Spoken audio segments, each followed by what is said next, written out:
Hello everybody, we are going to start with metallurgy chapter. In this chapter first we will be saying regarding the physical properties of metals. What are the physical properties of metals?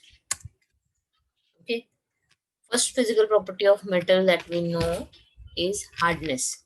Hardness means the metals are usually very hard compared to that of the non-metals. Okay, non-metals are not hard. They can either be liquid or they can be gases. But metals are usually hard and they are always in solid state except mercury and gallium. Mercury and gallium are liquids. The third property is luster. Metals usually have a shine, a typical shine which is absent in non-metals. Fourth property is malleability. Metals can be drawn or beaten into sheets. For example, you all must have seen aluminum plates, then iron plates. These are nothing else but because of the property of malleability. That is, they can be easily beaten into sheets, whereas non-metals are non-malleable. Fifth property is ductility. Metals can be drawn into very, very thin, very small diameter wires. This is because of which we are using metals in the wires what we use for electricity and for many other purposes. Ductility, that is, it can be drawn into wires. Sixth is sonority. Metals makes sound. When we beat metal, we hear a typical sound, which is because of the property of sonority. This is because of which the bell in the churches or in the temples are made up of metals. Next, we have thermal conductivity. Metals are good conductor of heat. They allow heat to flow through it. That's why they are also called as thermal conductor, good thermal conductor, and they show good thermal conductivity. Then metals are also good conductors of electricity because of which they are used in wires. The last is that they are mostly having high melting and boiling point. They are not having low, but they are having very high melting and boiling point. Okay, then after this we have this chapter metallurgy is going to deal with physical and chemical properties of metals and also with metal extraction, how we are going to extract the metals. For that, what are the principles, what are the methods for isolation of metals, we will be seeing in detail. Okay, now for this, these are the few questions which we are going to deal with. How and where metals come and extracted in metals.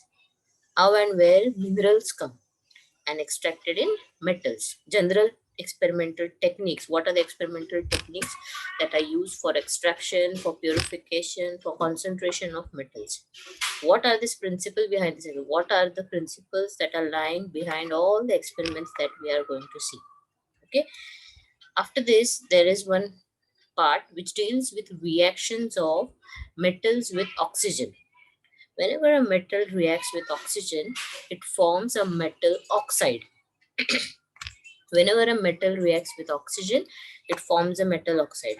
For example, when Na reacts with O2, it is going to form sodium oxide. Okay, it is going to form sodium oxide. And this is going to be soluble in water. Okay, this is going to be soluble in water and it forms NaOH. First it forms an oxide and then it forms a hydroxide. Okay, so this is the general reaction. This reaction is the general reaction from which you can make the elemental reactions by adding the elements. For example, sodium is a metal. When it reacts with oxygen, it forms sodium oxide, and this sodium oxide is soluble. Soluble means it dissolves in water and it forms NaOH. Okay, same reaction we can see with magnesium. Magnesium forms magnesium oxide and then it forms magnesium hydroxide. So with this, what we understand, whenever metal reacts with oxygen, it first forms metal oxide and then it forms metal hydroxide. Okay, this metal oxides form are usually aqueous. And aqueous form it forms metal hydroxide. Then we have reaction with water. Whenever a metal is reacting with water, it forms a metal hydroxide and hydrogen gas is liberated and heat. It is an exothermic reaction. Okay. So when we see the examples, the same thing is repeated here. Sodium, when it is directly reacted with water, sodium when it add in water, it will form NaOH. H2 gas will be liberated and it is going to give heat. Okay. K, potassium, when it reacts with water, it forms potassium hydroxide. Hydrogen gas is liberated and it gives heat. Calcium, when it reacts with water, it is going to form calcium hydroxide plus hydrogen gas is liberated and it gives heat, which means this reaction of react metal with water is a exothermic reaction. Okay. Then metal with acid. When metal reacts with acid, it is going to form metal halide. Okay, metal halide, whichever acid it is going to react. Here we are going to see with hydrochloric acid. That's why I have said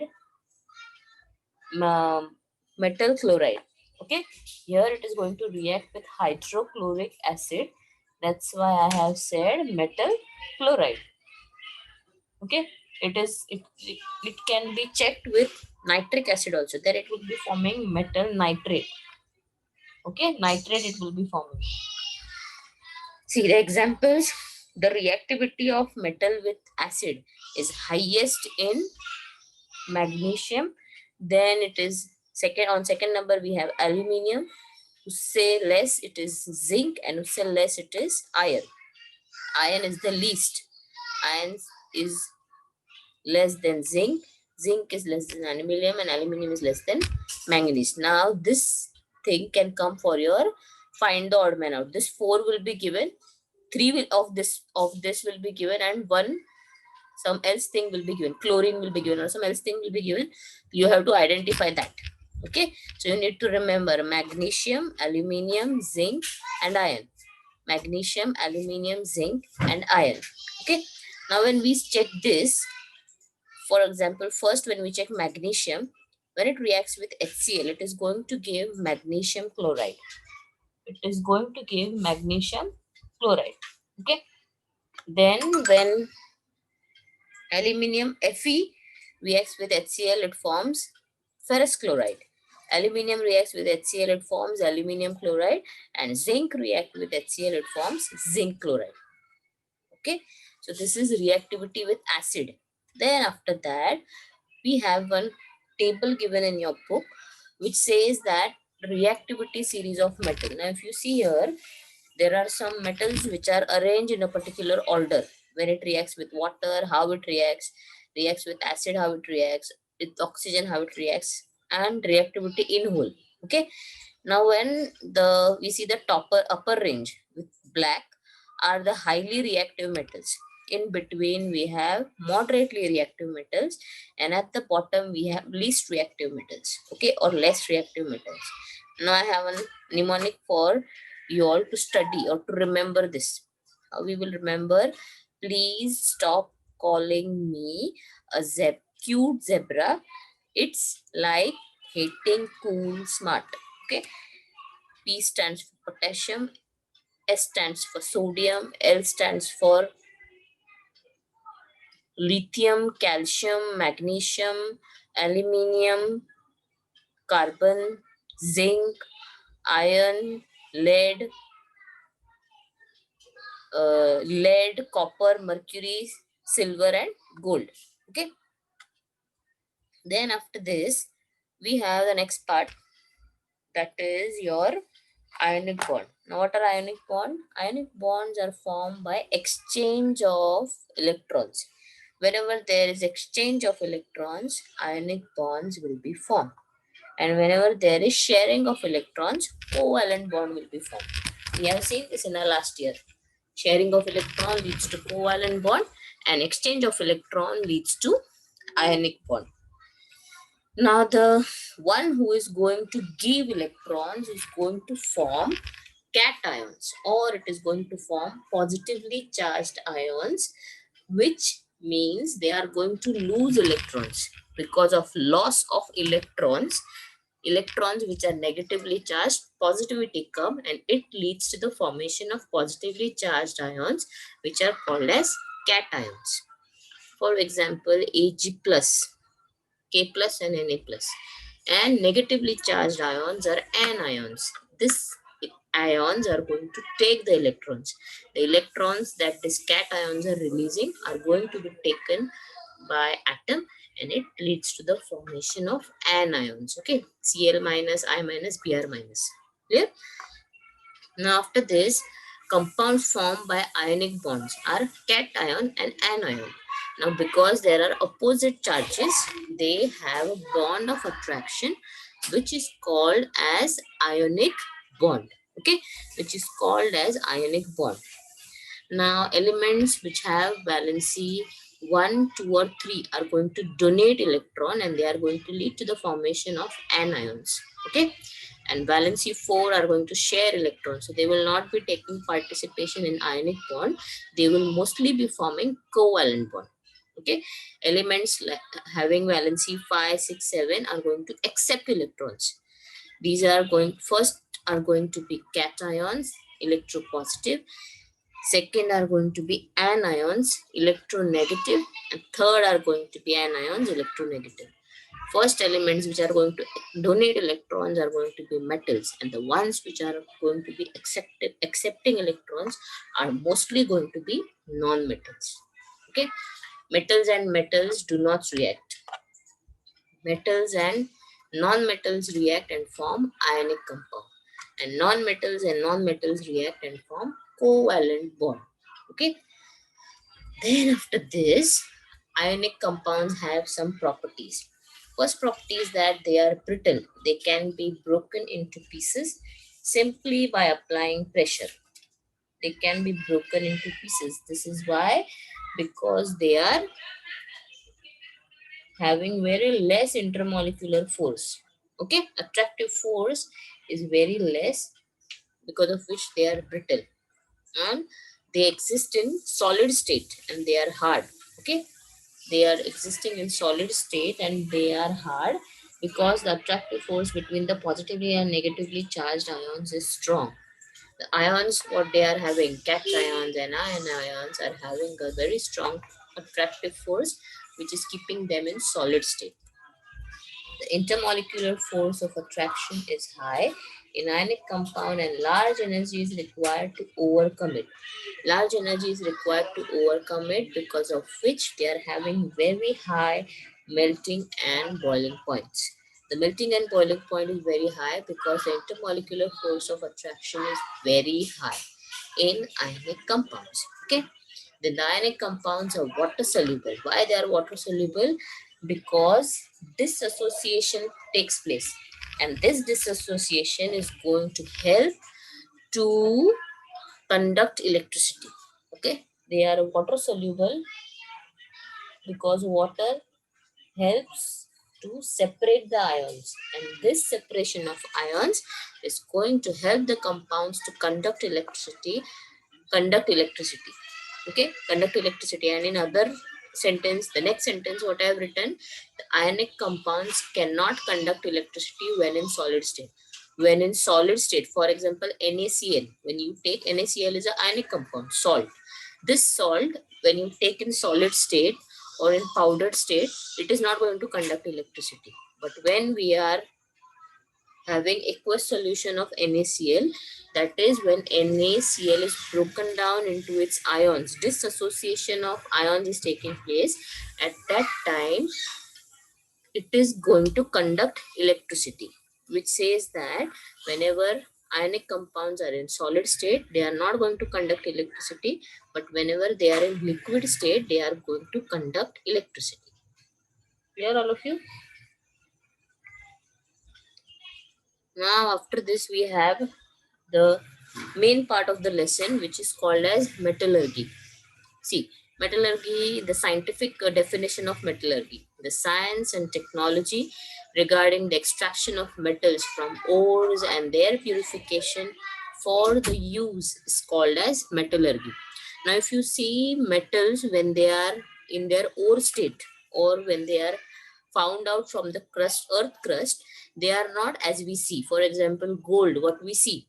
Gold is shiny, yellowish color, but this gold, when it is taken out from earth crust, it is not this way.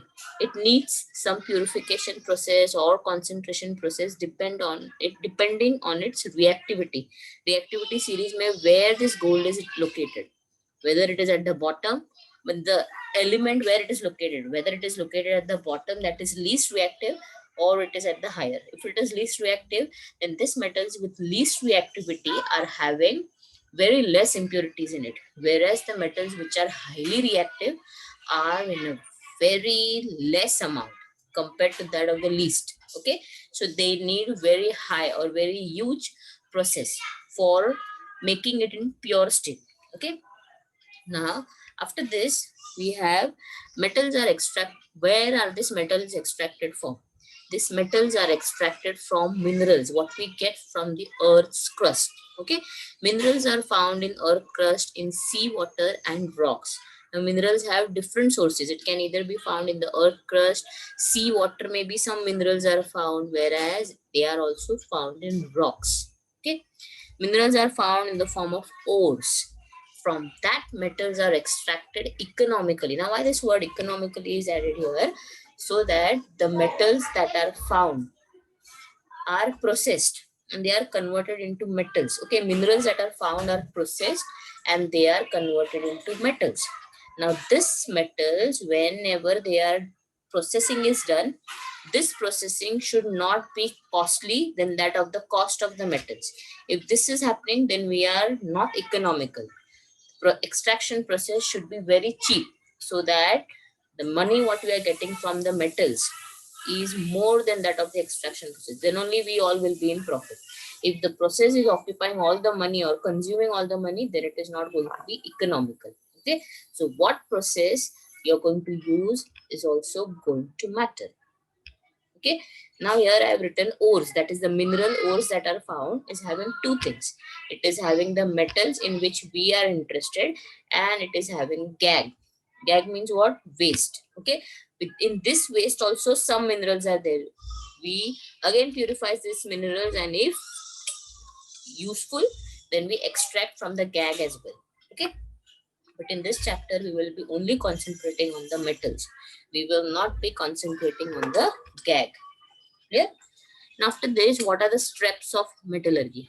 Now first, if the metal is taken out from earth crust or from rocks, the first we need to do crushing of the ore. Wherever the ore is, we will, wherever the metal ore is, mineral ore is, from there they take out, and a crusher is there. Crusher means big rocks, say they are making fine powder so that the extraction process becomes easier.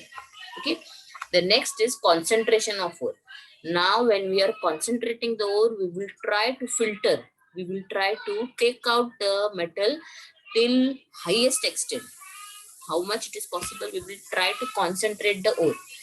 Okay, by simple physical techniques, not by chemical techniques. And here in concentration we mostly have physical techniques. Chemical techniques are used in the later part of the process. Okay, conversion of ore into metal oxide, conversion of the ore into metal oxide. Whatever metal we are expecting, that metal oxide is disconverted. Okay, and then reduction of the metals to metals and oxygen. Reduction of metal is done to metals. Okay, oxygen is removed from this metal oxide and we get metal. Now this metal is again refined and purification is done. Clear? So we get pure metals, whatever we require for different purposes. Now the first is concentration of ore. For concentration of ore, process of separating gag from the ores is called concentration of ore. Gag is separated by using physical processes, is called as concentration of ore. Okay, now there are four processes which we all will be studying in detail. First is separation based on gravity. Separation based on gravity means in this process, if you are applying to the gag and the ore, should have different densities, different densities, so that the separation will be easier. The ones which are denser will settle down, and the ones which is lighter will flow away, or less density will flow away. Okay. The second process is magnetic separation. In magnetic separation, if you are using this process, the minerals or the metals what we are separating, either they should be magnetic or the ore should be magnetic, so that we can make use of magnetic separators. Big big rollers are there. One roller is magnetic and other roller is non-magnetic, and on that the ore is put. What is magnetic gets separated in one container, and what is non-magnetic gets separated in the other container. Then there is froth flotation. Froth flotation may the ore is mixed with some oils and water, and because of the hydrophilic and hydrophobic difference of the ore and the gag, of the metal and the gag, they are going to separate here in froth flotation. Froth will be collected, which will be having the interesting metal. Okay. And leaching. Leaching is the process where the ore is mixed with something, and it is going to, something is going to dissolve and something is not going to dissolve. Whatever is interested, we are interested, will be separated out. Okay. Leaching. Now first method is gravity. In this method, what they are going to do, the powdered ore is moved on a table. Okay. Powdered ore is moved on a table where there are wood riffles. Wood riffles means what? These are wooden logs, and in between there are slits. Slits means openings are there, and below there is one collector. Okay. So now when the powdered ore is pushed on this table with the help of water and the powdered ore is pushed on this table, and what happens here is the lighter gag particles are carried away. Here the metal is heavy and the gag particles are lighter. They are having less density, because of which they are going to flow away with the water, and the heavy metal is going to enter the slits and it will be collected from sides. Okay. So in this in this method, the metals are heavy and the uh, gag is lighter. Heavy. Okay. Metals are heavy and the gag is lighter. They are mixed with water and they are pushed on this table. And when they are pushed on this table, the heavy metals enter the slit and the lighter gag is pushed ahead, and it is collected here with water. Okay. We get this concentrated ore and gag is separate. Then this concentrated ore is sent for further purification. Okay. There is one more method here. See what is done here. This is one container in which powdered ore is pushed. Okay. Powdered ore is pushed in water, and niche say water is continuously being pushed. Water is continuously being pushed. So what is going to happen? The metal is getting mixed with water, and because it is heavier, it will settle down, and the gag is lighter, which will float up, which is collected out from this opening, and the concentrated ore that settles down is collected from this opening. So here these are the two ways by which we are going to make separation based on gravity. Okay. Heavier will settle down, lighter will float up. Yeah. Now after this, the next method which I have said, that is magnetic separation.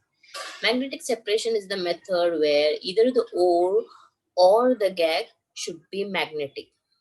Okay. See now here, a magnetic, non-magnetic roller is there and a magnetic roller is there.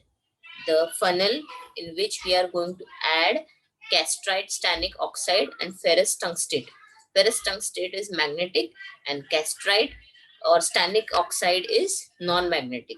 So we are going to make the put the ore here, crushed ore, and when the roller rolls, the magnetic roll is going to keep the ferrous tungstate attached to it, whereas the gag is going to be separated. That is a non-magnetic material will fall in this container, and here it will come, and because of the magnetism it will be sticked, and it will come ahead here where there is no magnetism, it will fall down. And this way we are going to separate the magnetic and the non-magnetic things. Now here, whenever we are making use of this method, so we need to remember that either the ore should be magnetic and the gag should be non-magnetic. If both are magnetic, then this method cannot be used. Either one of them should be magnetic and one of them should be non-magnetic. Okay. The next is froth flotation method. As mentioned earlier, here we are interested in the froth. Froth is what? The bubble thing what comes when you take bath, when you apply soap, and with a loaf when you rub it, froth forms. And this froth is formed, which is going to help in this method for separation. See what is done here. This is a container, a huge container is there, which is having a axis in between, which is fitted with the fan at the bottom. Okay. Now this axis is also going to supply air. Now why we are putting air and why we are having a fan at the or agitator at the bottom? So that we expect bubble formation. Okay.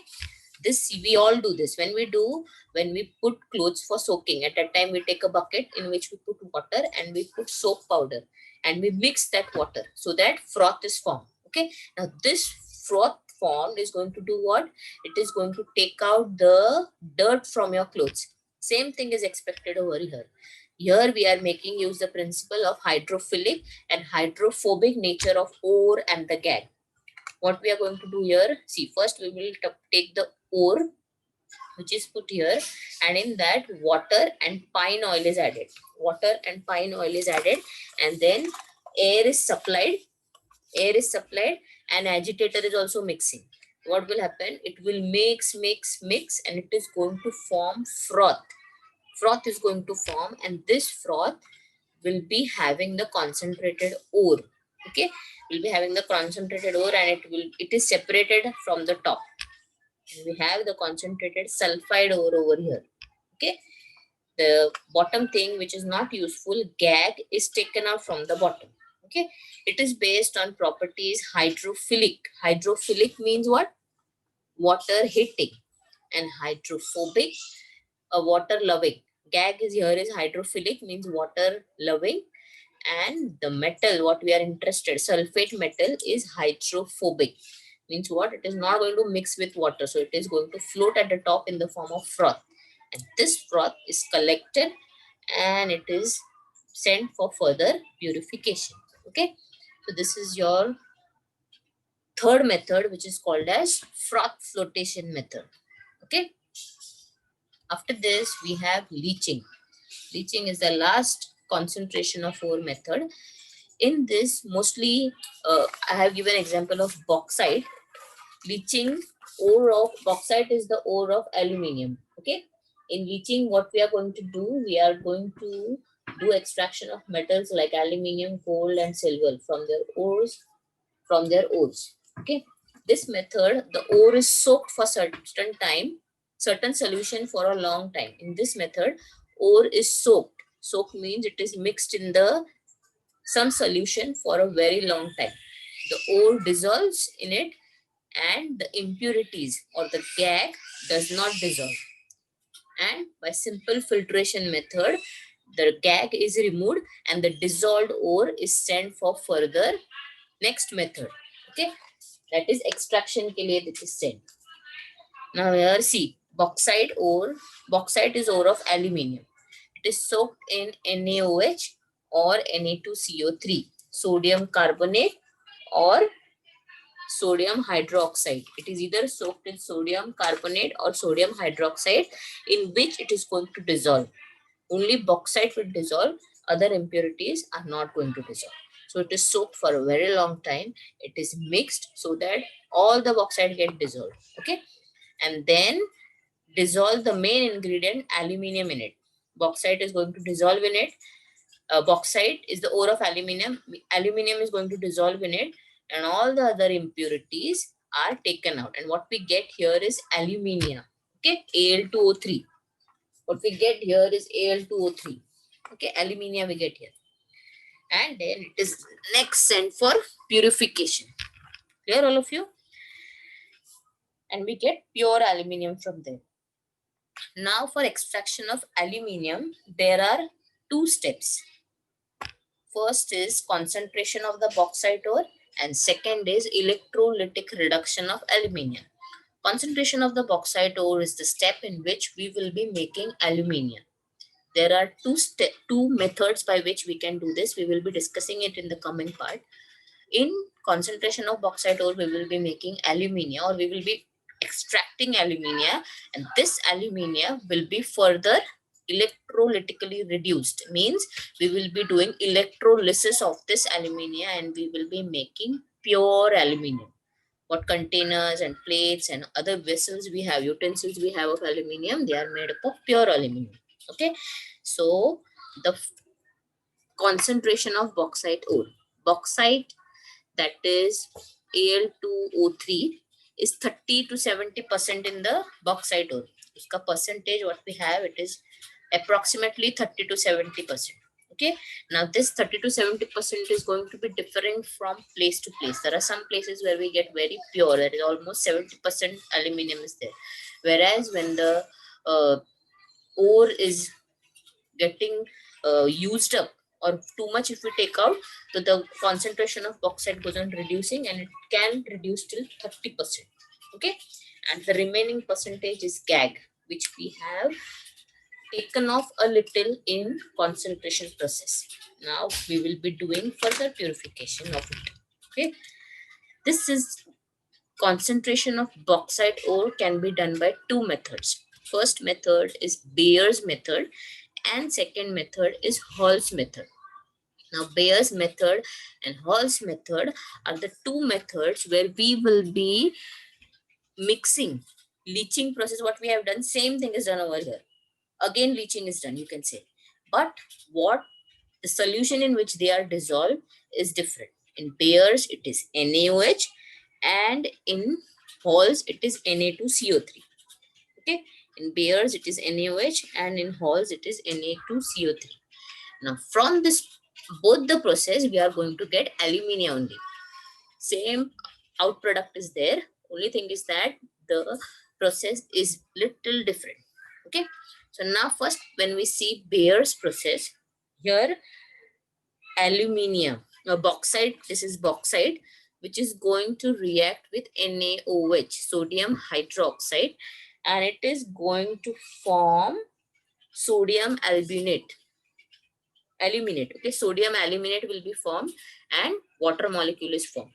Then again this sodium aluminate, it is mixed with water or it is heated with water. Okay, sodium aluminate is heated with water and it is cooled to 50 degrees Celsius, and there it is going to form sodium hydroxide and aluminium hydroxide. Now one more important thing what we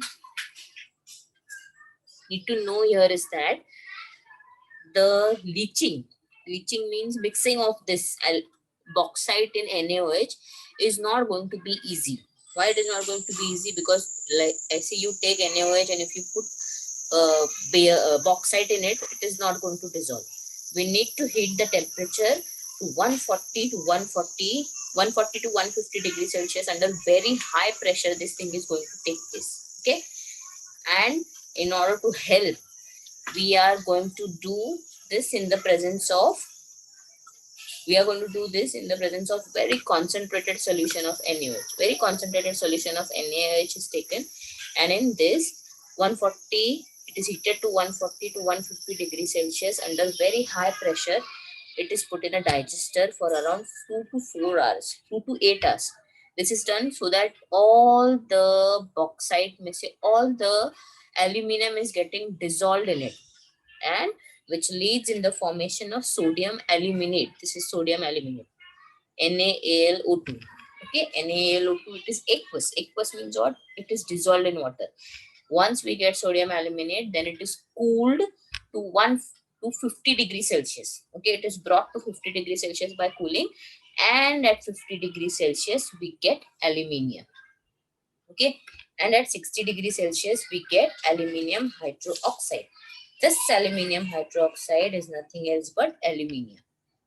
Okay, Sodium aluminium hydroxide is also called as aluminium.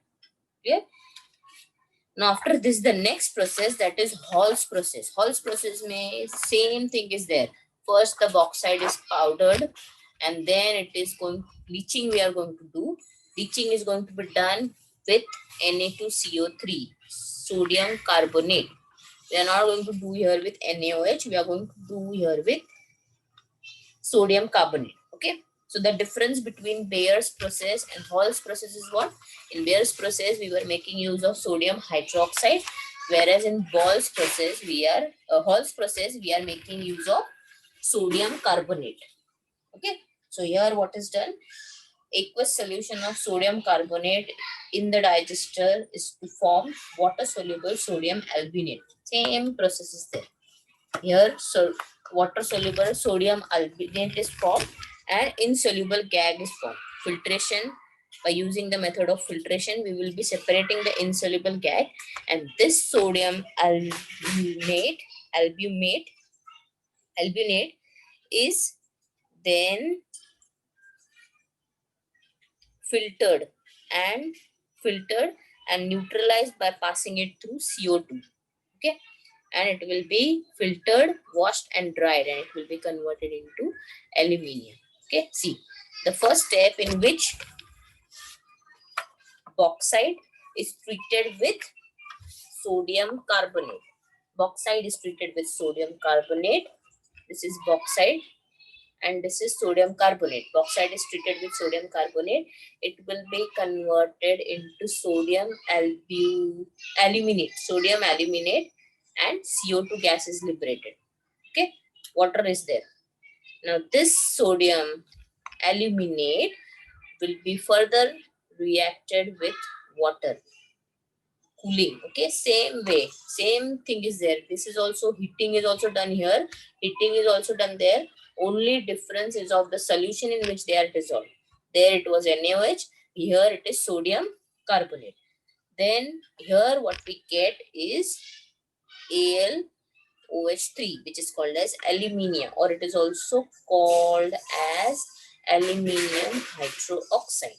Okay, aluminium hydroxide. Aluminium hydroxide, when it is calcinated, when it is treated with calcium at 1000 degrees Celsius, it gets converted into aluminium. Okay, Al2O3.